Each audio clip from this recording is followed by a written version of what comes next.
et à tous, bienvenue dans le podcast de Paris Basketball On Air. Et à quelques jours du début de la saison 2023-2024, place à l'exercice annuel, la fameuse preview. On va parler dans cet épisode, on va présenter de nouveau l'effectif final du Paris Basketball. On va également faire un retour sur la pré-saison et les matchs amicaux disputés par le club parisien. Et enfin, on vous donnera un petit peu nos projections pour la saison à venir concernant le Paris Basketball. Et je vais aborder tous ces sujets avec mes chroniqueurs du jour. Et tout d'abord, Flavien. Salut Lilian, bonjour à tous. Et pour nous accompagner, Antoine est également avec nous. Salut à tous. Et vous avez en plus tous les deux pu assister au Media Day du Paris Basketball. C'était ce mardi 12 septembre, le jour où on enregistre. Et justement, pour ne rien louper de tout le contenu qu'on va sortir jusqu'au premier match de championnat, ce sera dimanche contre Dijon. On vous invite, comme d'habitude, à nous suivre sur les réseaux sociaux. Sur Twitter, c'est @ParisB-8OnAir. Et sur Facebook et Instagram, Paris B-Ball On Air. En attendant que vous fassiez tout ça, on va tout de suite commencer notre deuxième épisode de notre 5e saison de Paris Basketball On Air. On va commencer cette preview par tout d'abord un peu présenter l'effectif du Paris Basketball. Alors on en a parlé dans l'épisode consacré au mercato parisien qu'on vous invite à aller écouter si ce n'est pas encore fait. Mais voilà, on va tout doucement un petit peu dresser le portrait de cet effectif pour la saison 2023-2024. Tout d'abord sur les postes arrière, on va retrouver TJ Shorts, Nadir Ifi, Gauthier Denis, l'éternel parisien, et enfin le Chilien Sébastien Herrera. Sur les postes d'ailier, on retrouvera beaucoup de joueurs de Beaune, déjà Tyson Ward, Colin Malcolm ou encore Michael Kessens. On aura également le Finlandais Mikael Jantunen, Banjassi ou encore Mohamed Diawara, l'autre rescapé de l'effectif parisien de la saison dernière. Et enfin, sur les postes intérieurs, l'Allemand Léon Kratzer et les deux jeunes Français Enzo Charvin et Maxime Log. Messieurs, quand je cite cet effectif du Paris Basketball, est-ce que, pour un petit peu le résumer brièvement, on peut dire que l'effectif est constitué de deux porteurs de balles très dominants, TJ Shorts d'un côté et Nadir Ifi de l'autre, et qui vont pouvoir compter sur de nombreux ailiers assez versatiles et qu'on peut qualifier de role player ou peut-être un petit peu plus que cela. C'est vous qui allez m'en dire un mot. Antoine, pour commencer. Est-ce que ma description est déjà à peu près bonne, même si elle est assez brève? Elle est assez brève, elle est assez brève, mais en fait, elle se tient quand on voit un peu les profils, quand on entend aussi, les attentes et même les aspirations de ces joueurs, donc des principaux intéressés. Ça a l'air de se tenir, voilà, TJ Shorts, on connaît le profil quand il parle, voilà, il explique clairement que c'est un ball handler, il explique, voilà, ses capacités, on connaît celle de Nadir Ifi qui est aussi un porteur de balle, qui a énormément de potentiel, donc voilà, tu as bien résumé, le profil de ces 2 meneurs-là. Puis, quand tu discutes un petit peu et que tu apprends, tu regardes aussi, tous ces autres joueurs, on peut penser à Sébastien Herrera, Michael Kessens notamment, avec qui on a eu l'occasion de discuter. Il y a voilà ce profil de, faire, le travail de l'ombre, défendre dur, mettre, en avant ses coéquipiers, en l'occurrence, ben, voilà les joueurs qui sont un petit peu plus starifiés, même si cette équipe, va faire enfin, v dégage le souhait de ne pas avoir d'ego ou tout ça. Il y aura quand même des joueurs qui seront mis sur un piédestal ou un petit peu plus juste, plus mis en avant et c'est bien normal et c'est pas inintéressant, voilà, comme je pense que même si c'est encore tôt pour tirer des conclusions, je pense que c'est assez bien résumé de voir deux bons porteurs de balles accompagnés de beaucoup, beaucoup de joueurs très versatiles, très polyvalents et très décidés à se fondre dans le collectif plutôt que de se montrer eux-mêmes. Flavien, j'ai parlé de deux grosses options, en tout cas sur le plan offensif pour Paris, mais est-ce que Leon Kratzer, Tyson Ward ou Colin Malcolm, ça peut être plus que des role-players, ça peut être de vraies options 3-4 pour Tuomas Isalo dans ses choix pour l'effectif? Ah oui, oui, bien sûr, bah, tu vas pas forcément. En fait, il faut plusieurs plans de jeu au cas où TJ Shorts ou Nadir Ifi ou les deux soient pas forcément dans un bon soir, que tu puisses trouver des réponses. Sur la pré-saison, c'est arrivé. Moi, le match que j'avais vu contre Gravelines, où c'était à huis clos à Carpentier, c'était Tyson Ward pardon, qui avait été, on va dire, un peu le joueur le plus en forme. Je crois que c'est Colin Malcolm en finale du tournoi des Hauts-de-France, toujours contre le BCM, qui avait sorti un très gros match en pré-saison. Il faut de toute manière que ces joueurs-là soient capables de se montrer à ce niveau-là. Ils l'ont montré en Allemagne. Mais pour Leon Kratzer, bah, après, il a eu la prépa de la Coupe du Monde qu'il a pas faite, mais il est arrivé un peu plus tard. On l'a pas vu tant que ça jouer avec Paris. Par contre, grosse masse, capable de prendre du rebond à gogo vu la taille et le gabarit du bonhomme. Qui, de toute manière, là, tous les trois noms que tu as cités, c'est nécessaire qu'ils soient un peu plus que des joueurs de devoir, que ce qu'on va un peu expliquer là dans cette preview. Euh, Ils vont se fondre dans le collectif, certes, mais ils sont capables, à mon sens, de se montrer en individualité qui peut porter le collectif. Ouais, des individualités qu'on va apprendre à connaître parce que difficile également pour nous en tout cas, de savoir si cet effectif est meilleur que celui de la saison dernière. En tout cas, il est bien différent, mais pour l'instant, on va peut-être pas s'avancer sur sa qualité. En tout cas, pour le moment, on verra peut-être les premiers matchs officiels nous donneront certains enseignements, mais on en a quand même eu quelques-uns dans la pré-saison du Paris Basketball. Paris qui a disputé 6 matchs amicaux, alors on va dire 5 matchs amicaux et un match, on va dire, d'entraînement entre guillemets en Finlande durant le stage de pré-saison. Mais voilà, le bilan pour le Paris Basketball sur ces matchs de pré-saison, c'est 3 victoires, notamment 2 pour remporter le trophée Hauts-de-France au Chaudron du Portel, et également 2 défaites face à Gravelines Dunkerque au début de la préparation et face également au club espagnol de Manresa dernièrement. Qu'est-ce que je crois que Flavien, c'est toi qui as vu le plus d'éléments de ces matchs amicaux. Qu'est-ce que tu en ressors? Quels sont les premiers enseignements que tu peux peut-être distiller à nos auditeurs sur la direction que va prendre le Paris Basketball cette saison? La direction qu'elle va prendre, vous prenez l'équipe que vous connaissiez la saison dernière, vous prenez l'inverse et voilà à peu près ce que ça va ce que ça va donner. Non, vraiment très grossièrement, ça va être un peu ça. On a une équipe que Thomas Cizallo essaie de façonner, à son image, une équipe qui, je pense, va être très marquée par une intensité très forte, dans ses matchs. C'est, le point clé, moi, de cet effectif sur lequel il travaille beaucoup, d'être capable de répéter les efforts ensemble et sur des longs moments, tout un match, hein, idéalement. Là, moi, je l'avais vu du coup quand j'étais allé à Carpentier pour le match amical contre le BCM. C'était vraiment criant. Et encore, il manquait vraiment le juste. L'équipe là était quand même hors de forme. Elle débutait à peine sa prépa et elle savait pas tenu longtemps, mais il y avait vraiment des séquences de presse tout terrain où tu vas vraiment gêner l'adversaire dans sa relance et l'empêcher en fait d'arriver jusque dans ta moitié de terrain. Il y avait des très très gros passages et des passages à vide où physiquement on sentait cette équipe un peu, sur le carreau. Là, je les ai revus contre Manresa là en fin de semaine dernière. C'était plutôt pas mal. Je les trouve presque prêts en tout cas pour démarrer le championnat. Il y a Jan Tunen aussi qui vient d'arriver, qu'il va falloir aussi un petit peu intégrer. Mais point fort pour moi, comme on l'a cité d'ailleurs sur les individualités, ça va être TJ Short, la star. Et après d'avoir une équipe très intense, un groupe très soudé. On l'a vu aussi avec Antoine au Mediadel ce mardi. Un groupe qui. Il y a pas il ressort pas en fait de clan. L'inquiétude qu'on pouvait peut-être avoir d'avoir 6 joueurs de Beaune qui arrivent peut-être dans leur coin et 6 autres joueurs de l'autre côté. Moi, je la vois pas du tout.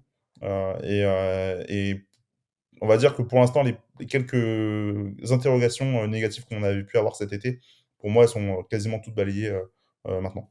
Antoine, j'ai envie de revenir sur cet aspect d'intensité que Flavien mentionnait, parler notamment de cette intensité collective en tout cas, ça l'a marqué sur cette pré-saison.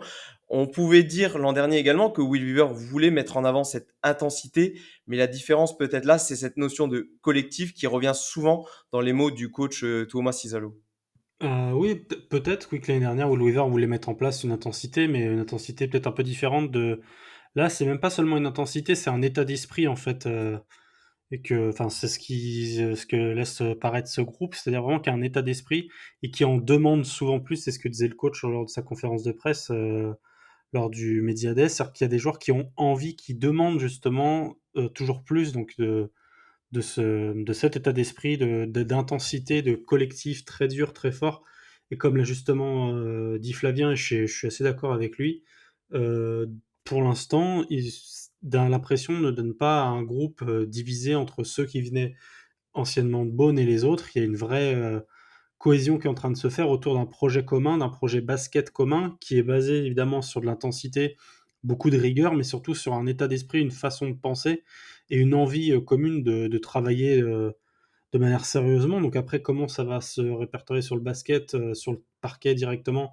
Flav a vu plus de bouts de rencontres déjà que moi, ça fait aucun doute. Mais de ce que ça dégage, c'est quand même vachement intéressant. Et comme encore une fois Flav l'a dit, ça a pas l'air d'être. Enfin, c'est vraiment l'opposé de ce qui se passait l'année dernière avec Will Weaver, parce que je pense qu'on peut même pas comparer en fait ce qui se passe. Et c'est même assez rigolo parce que même en regardant les joueurs, par exemple, qu'on voit là, donc qu'on connaît depuis peu, et par exemple, quand on s'imagine les joueurs de l'année dernière avec ce coaching staff-là, on se dit: «C'est pas possible, ça adhérera pas», parce que c'est tout a changé, en fait. C'est vraiment une autre façon de travailler avec d'autres personnes qui ont d'autres mentalités, et c'est ça qui est intéressant. Donc je dirais plus de l'état d'esprit plutôt que seulement une envie d'être intense. Et puis de cette pré-saison, il y a aussi un 5 majeur un petit peu principal qui se dégage. Ça pourrait être, en tout cas, de ce qu'on en a vu, TJ Short Salamène avec Herrera au poste d'arrière. Sur les postes d'ailier, Ward et Banjassi. Et au pivot, évidemment, Leon Kratzer. Euh, le principal, peut-être, enseignement qu'on pourrait tirer, c'est que probablement Nadir Hiffi ne débuterait pas les rencontres du Paris Basketball, en tout cas dans le 5 majeur. Euh, puis on avait envie d'en faire un petit débat parce que qu'est-ce que ça vous inspire, messieurs, cela? Parce que quand même, Nadir Hiffi, première recrue du club cette saison, avant l'intronisation de Thomas Isalo. Est-ce que c'est pas un petit peu surprenant quand même qu'on voit que Nadir Hiffi ne serait pas titulaire, même s'il y a forcément des arguments qui vont dans un sens ou dans l'autre, Flavien?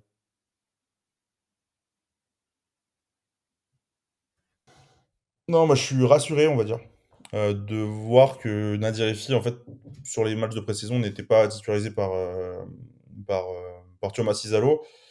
Heu, on s'est longtemps posé la question, on va dire quasiment du mois de mai jusqu'au premier match de la prépa, savoir, voilà, est-ce que le coaching staff va oser, titulariser à la fois Nadir Hiffi et TJ Short? Parce que, bah, tu as des profils vraiment, c'est des joueurs qui sont vraiment petits et qui t'obligent, de facto à prendre des mesures en défense, mais qui sont trop compliquées. Est-ce que tu partais du coup sur du full attaque, mais ça va te ressembler vachement à ce qu'on faisait l'année dernière, même si c'est dans un autre style, mais le tout pour le panier adverse.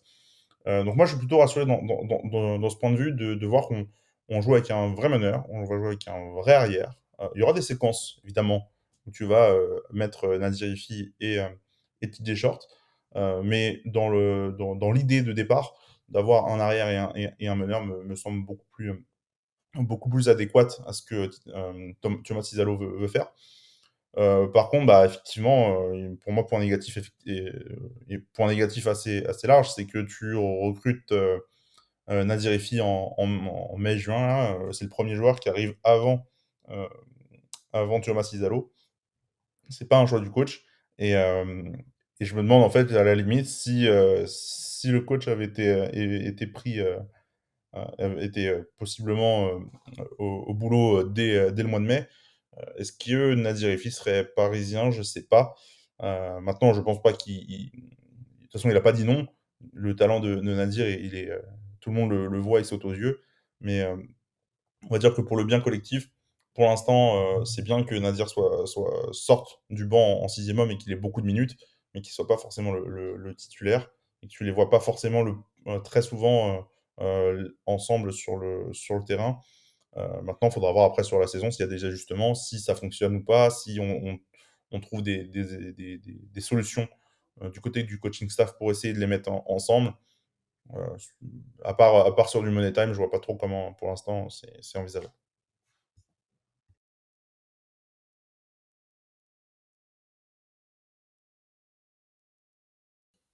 Oui, parce qu'en tout cas, en début de saison, ça peut être une bonne chose d'avoir Nadir Hiffi qui joue contre, en tout cas quelques minutes contre les bancs adverses, vu ce qu'il faisait la saison dernière au Portel.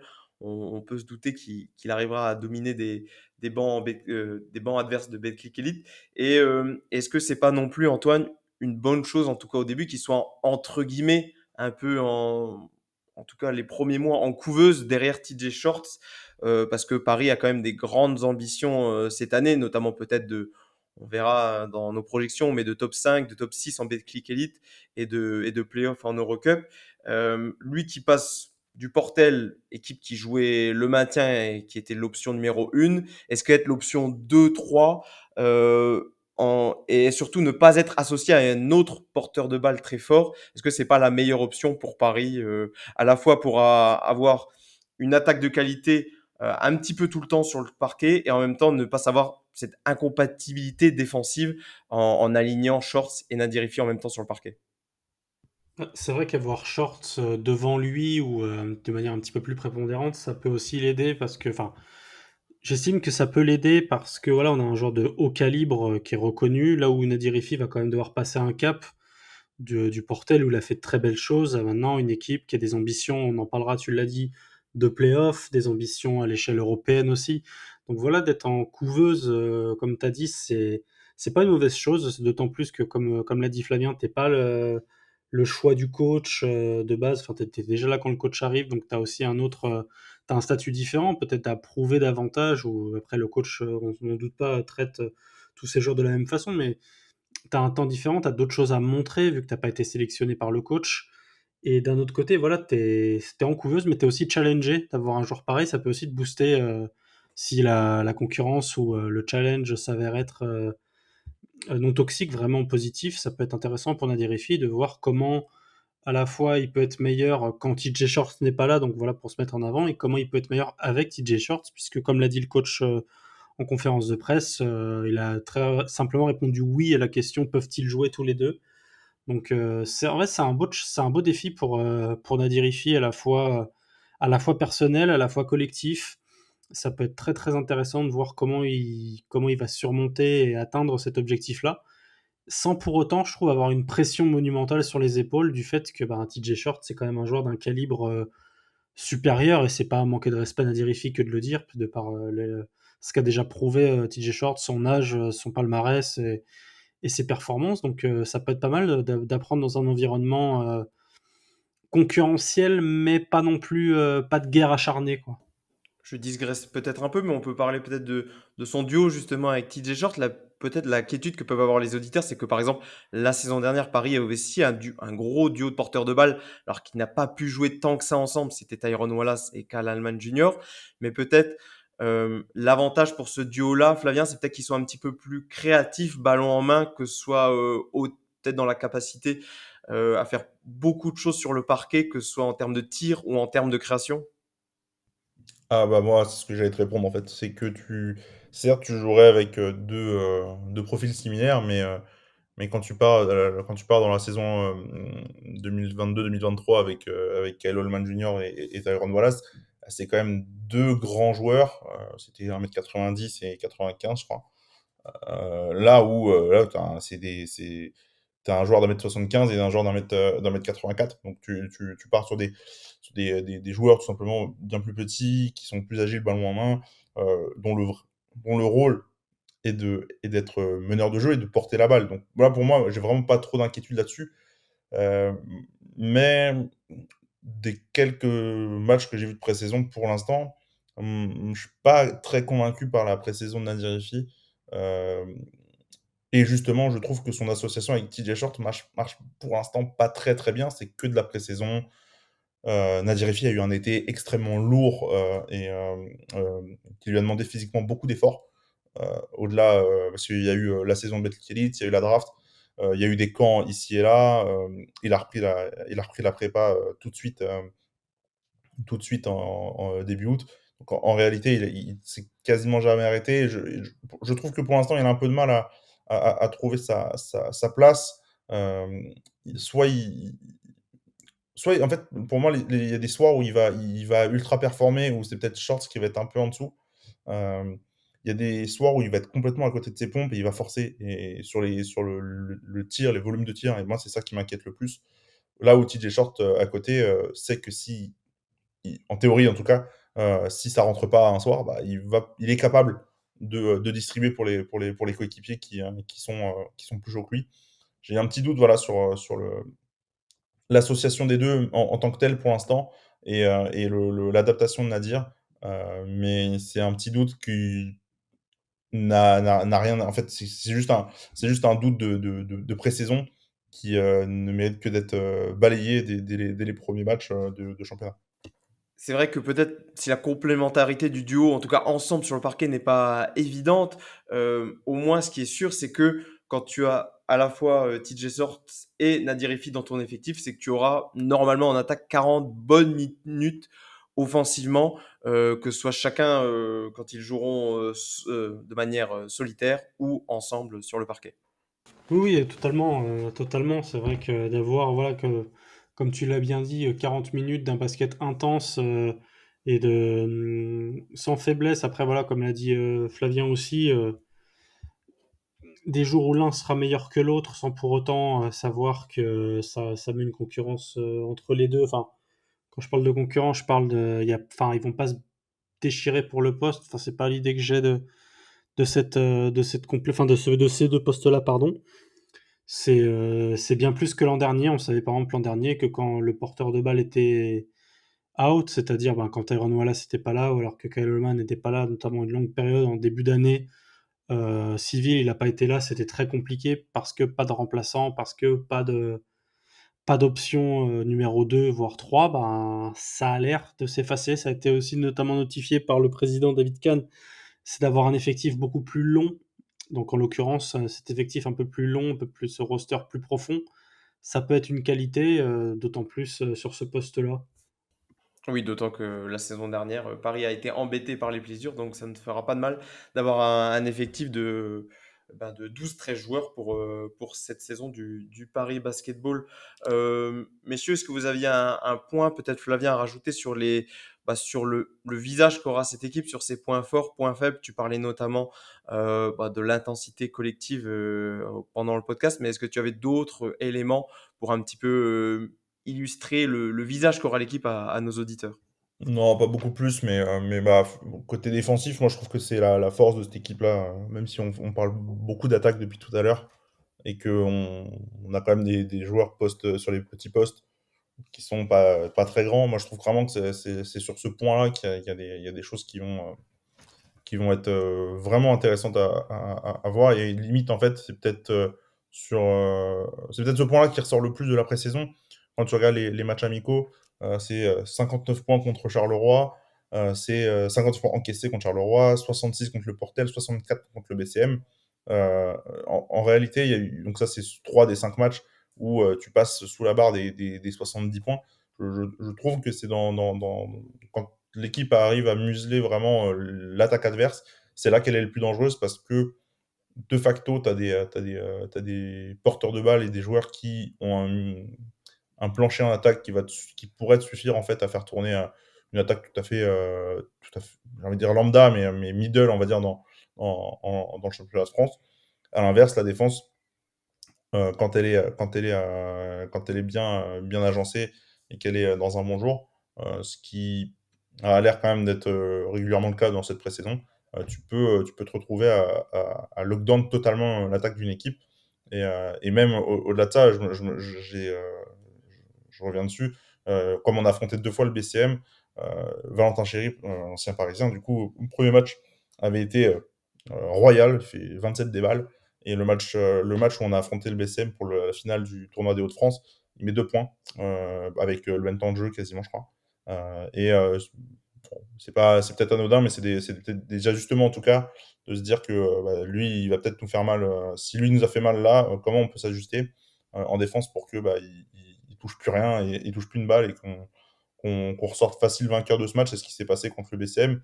Et, et Isalo, qui même quand Paris menait plus de 25, dans le troisième quart-temps, continue à engueuler ses joueurs comme s'il y avait moins 15. Ça, c'est des choses qui me plaisent, en tout cas, et qui vont peut-être aussi, bah, sur le développement de la saison, être des points importants. C'est de ne pas lâcher, même lorsque tu es bien, bien devant au score. Et on verra si cette défense va porter Paris vers ses objectifs. C'est sur ça qu'on va un petit peu terminer cette preview pour Paris. J'ai envie de dire pour commencer, Antoine, est-ce que Est-ce que c'est l'année pour Paris où le club de la capitale va s'installer sportivement parmi les cadors du championnat de France? Paris, oui, a montré de par, notamment sur le plan événementiel, que c'est un club qui va compter dans les années à venir. Mais est-ce que maintenant, sportivement, c'est la saison où Paris va vraiment s'installer aux côtés, peut-être pas de l'Asvel et de Monaco, mais parmi les places fortes du championnat de France? Déjà, voilà, avant même de penser à Asvel et Monaco, faut penser play-off. Ça veut dire pas terminer la saison après, enfin, ne pas terminer en saison régulière au port des playoffs, ça c'est important. Tu l'as dit, en termes de marque, d'offres, tout ça, le Paris Basketball est implanté dans le basket français assez rapidement et plutôt bien. Après, on sera d'accord ou pas d'accord. Sportivement parlant, pour répondre à ta question, oui, c'est absolument l'année pour le réaliser, parce que déjà, ça fait quand même un petit moment que Paris a tenté des choses. Le projet là est un projet sérieux, rigoureux, donc t'as pas hésité à se remettre en question.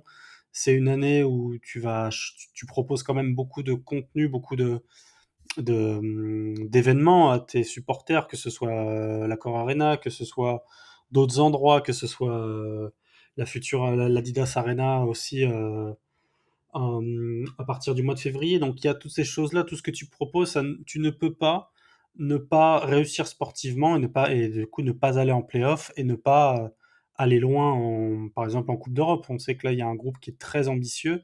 Ça serait vraiment une déception avec ce nouveau groupe-là, dont notamment un coach qui a une réputation aussi, des joueurs qui ont une réputation et un groupe qui va, enfin ça on verra petit à petit parce qu'on ne les a pas trop vus jouer.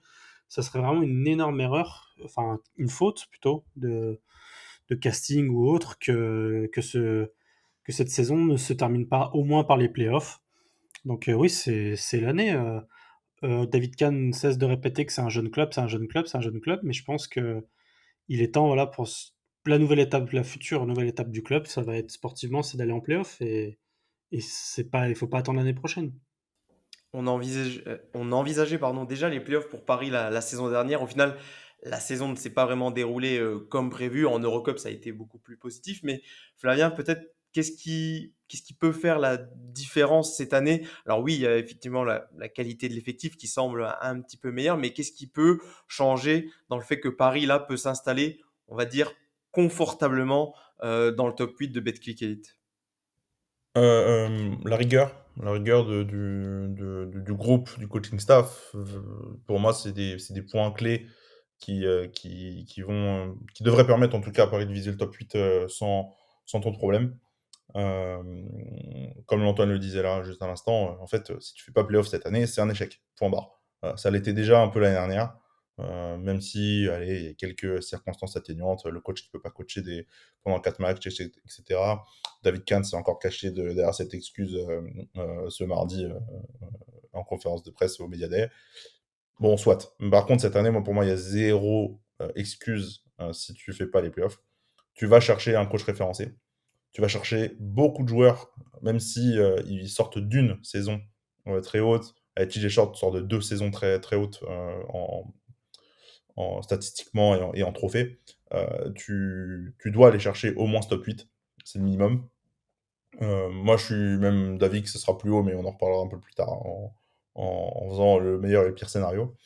Mais voilà, si tu vas pas en playoff, c'est un immense échec. Et qu'est-ce qui peut aider? Il y a cette rigueur, il y a le fait d'avoir peut-être le meilleur joueur que tu aies jamais eu dans ton effectif avec TJ Short, et un groupe qui a peut-être été pensé euh, de manière plus logique. Je crois que c'est un peu ce qui a été dit par Thomas Cizalo en conférence de presse, de manière plus logique et avec des rôles bien définis et des tâches dans l'équipe également bien définies à l'avance.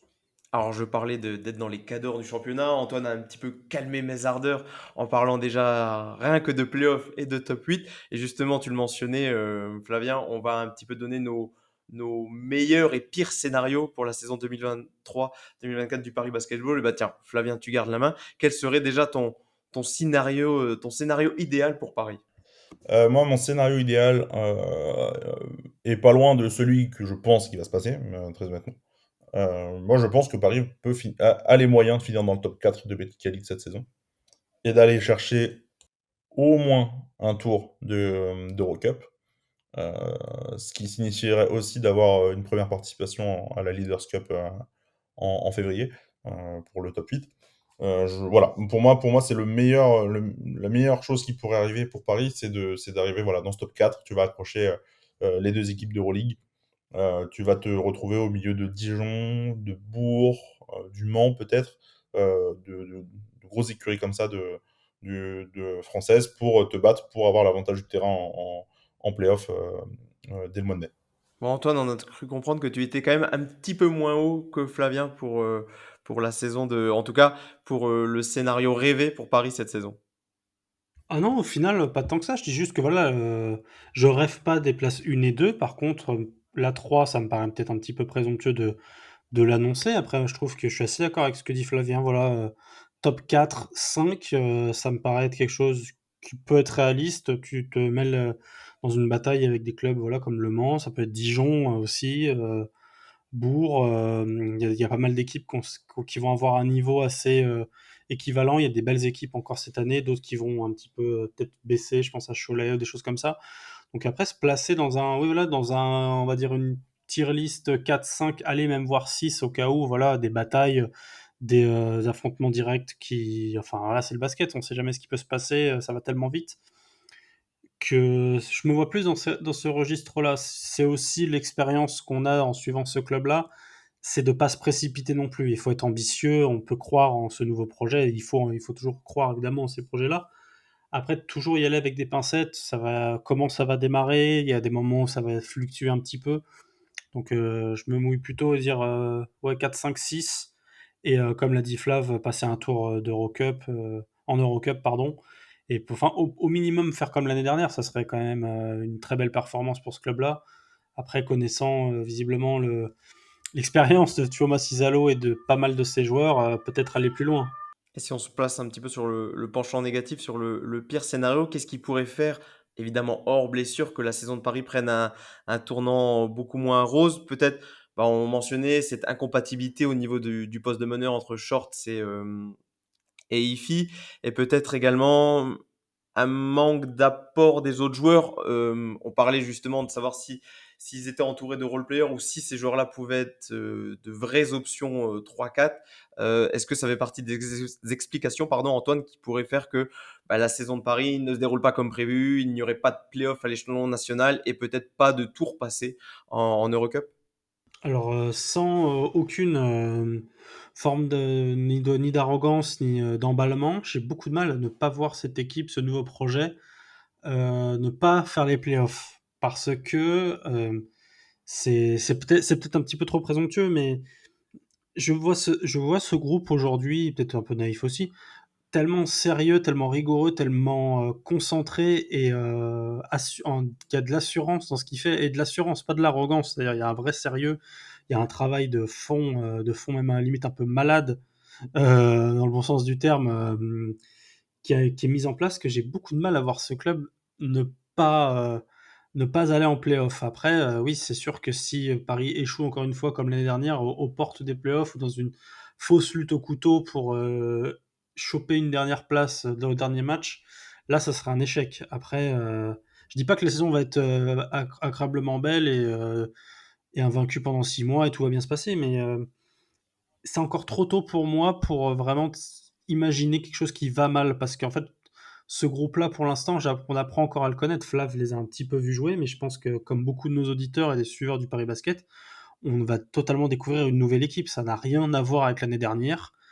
Et c'est pour ça que c'est encore un petit peu compliqué de dessiner un échec. Là où avec Will Weaver, un peu, on avait quand même pu suivre un petit peu plus. Même les profils étaient un petit peu différents. C'était très américain, donc on pouvait l'adapter au basket européen. Ça n'a pas marché. Là, c'est déjà un petit peu plus concret, réaliste. Donc c'est pour ça que c'est un peu compliqué, je l'avoue.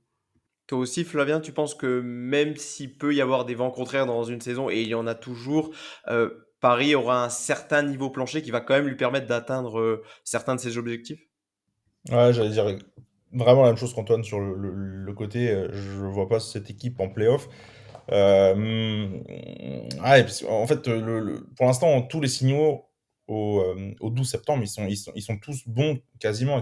Vraiment, il y a quasiment que des feux verts. Donc j'ai envie de croire à ce groupe qui me semble largement à même de se qualifier pour le top 8. Maintenant, effectivement, si on parle de pire scénario, le pire scénario, c'est de pas faire les playoffs. Ce serait un gros échec à la fois pour le club, pour le groupe, pour l'entraîneur, enfin, tous les étages du club. En fait, là, tu reprends encore un coup sur la tête, et c'est pas forcément même si le format a un peu changé, c'est pas le camouflet de l'Eurocup qui changerait quelque chose. Euh, je vois difficilement ce club jouer le maintien, même si t'es jamais à l'abri de rien, mais pour moi, les individualités et le collectif vont être suffisants. Comme tu le dis, il y a un plancher suffisant pour moi. Allez, si je suis très très large, vraiment très très large, top 10. Eh bien, on verra on verra quel scénario va prendre, quelle tournure va prendre la saison du Paris Basketball pour cette saison 2023-2024. Et c'est sur. Merci à nous parce qu'ils vont faire 14e, hein. Mais non, mais non. Là, pour cette année, franchement, on est confiant. On va pas dire qu'on l'était aussi la saison dernière, mais enfin, je pense qu'on l'était quand même un petit peu moins. C'est vrai que là, comme vous le disiez, les signaux sont vraiment un petit peu, même si on avait quelques craintes, notamment au début du mercato, c'est vrai que là, les signaux début septembre, à quelques jours du premier match de championnat, sont plutôt positifs, même si évidemment, ça restait de l'après-saison, ça restait des matchs amicaux. Il ne faut pas non plus en tenir une trop grande rigueur, mais en tout cas, on peut dire qu'on part entre guillemets confiant pour le Paris Basketball. Non mais voilà, l'image par contre dégagée par, c'est pas ce groupe, oui c'est vraiment c'est le groupe, le staff et les joueurs réunis. C'est quand même une image de bosseur sans forcément parler. Là où l'année dernière, il y avait quand même un peu l'inverse, c'est-à-dire on parle beaucoup et derrière, ben, tu restes sur ta faim. Pour, Ça, c'est le pour, côté américain, Antoine. mais exactement. Mais par exemple, au Média Day, en off, enfin, ce qu'on nous a dit, c'est un moment, le staff actuel scoute beaucoup les matchs de l'année dernière. Et il disait, enfin, ce qu'on nous a dit, c'est que quand il regardait la façon dont jouait l'équipe adverse, il rigolait, en fait. Ce nouveau staff-là riait, en fait, de cette façon de bosser, de cette façon de travailler. Parce que bah, c'est pas sérieux, c'était un petit peu plus libre, par un peu trop. Et là, ça l'est beaucoup, beaucoup moins. Enfin, c'est pas que c'est moins libre, c'est que c'est plus cadré. Et bah, quand c'est plus cadré, après l'année que tu as vécue l'année dernière, à faire du yo-yo et à faire, enfin, à rigoler que Paris ne ferait pas les playoffs, enfin, ça devenait une blague limite. Bah, t'as envie d'y croire. Après, si ça serait de la naïveté, comme l'a dit Flav, si on finit 14e, bah, on assumera, hein. Ouais, c'est vrai que cette rigueur, bah, vous l'avez vu, vous, au Media Day, vous avez vu un petit bout d'entraînement. Vous avez vu que l'entraîneur finlandais Thomas Isalo était plutôt exigeant sur le bord du parquet. Je pense que c'est ça qu'on peut dire, Flavien. Ouais, ouais, ouais, ouais, exigeant, c'est le terme.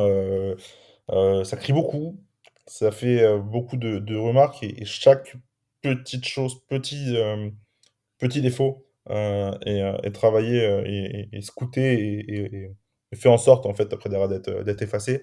Que tu sois un jeune, que tu sois un cadre, que tu sois la star, tu prends quand même les foudres du coach si tu fais n'importe quoi à l'entraînement. Que ce soit les plus jeunes, que ce soit les contrats stagiaires, que ce soit DJ Shorts ou n'importe qui, tout le monde prend les engueulades s'il fait quelque chose de mauvais à l'entraînement. Il y a, ils ont des amendes, enfin, il y a un système d'amende qui est mis en place à l'entraînement si ça rigole, si ça discute, si tu es en retard. Enfin, genre t'es vraiment un code de conduite qui est mis en place et qui est accepté par le groupe. euh, et qui aussi montre un peu la rigueur, mais euh, pas loin limite de la dictature pour Thuram Zalo, mais c'est un style de coaching. Il faudra voir après sur le long terme si ça fonctionne à Paris, mais que ce soit les joueurs, ou même le staff administratif, le club en lui-même, on se semble quand même beaucoup plus optimiste avec cet entraîneur-là. Et ce que tu racontes corrobore avec ce qu'on disait sur cette notion de collectif où voilà, tout le monde est sur un pied d'égalité et il n'y a pas forcément une individualité qui ressort plus qu'une autre. Et bien c'est sur ça qu'on va terminer cette preview de la saison 2023-2024 du Paris Basketball. Comme je le disais en début d'épisode, n'hésitez pas à nous suivre sur les réseaux sociaux pour retrouver bah, tout le contenu qu'on a pu faire sur le Media Day du club. On a pu parler avec Michael Antunen, avec Gauthier Denis évidemment, avec également Michael Kezens. Donc Donc voilà, n'hésitez pas à nous suivre sur Twitter, @paribet-du8onair, sur Facebook et Instagram, Paris B-Ball on Air. Et on s'excuse éventuellement si vous entendez des petits soucis techniques au niveau du son. On espère que Flavien va utiliser toute sa magie de monteur pour effacer tout cela, mais si jamais il y en a, on s'en excuse par avance. Et puis nous, on se retrouvera pour le premier débrief de la saison. Ce sera celui du match face à Dijon. C'est ce dimanche 17 septembre à 14h30 à la Halle Carpentier. Donc voilà, nous on se retrouve dans quelques jours pour ce débrief. En attendant, merci Flavien, merci Antoine, et on se dit à très vite. Bye bye. Ciao! À très vite.